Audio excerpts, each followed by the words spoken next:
হাসিনা, শয়তানের রানী মালিকা হাসিনা, তোমার ভাগ্যার দৈত্য পলক এসেছি।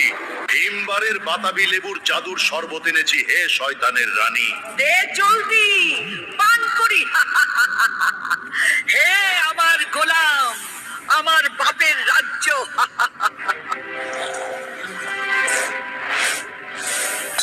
বল হে বৎস, তোকে কি দিব?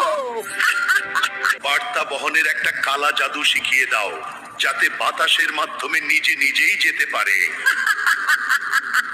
দেখ হে আমার গোলাম, তোর জন্য জাদুর থুতা এনেছি। যা হে আমার গোলাম, রাজ্যের প্রজাদের সেবা কর এই থুতাকে সঙ্গে নিয়ে। হুকুম মালিকা হাসিনা। উন্নয়ন উন্নয়ন। চল হে আমার জাদুর থুথা, তোকে দিয়ে রাজ্যের বার্তা নিয়ন্ত্রণ করব।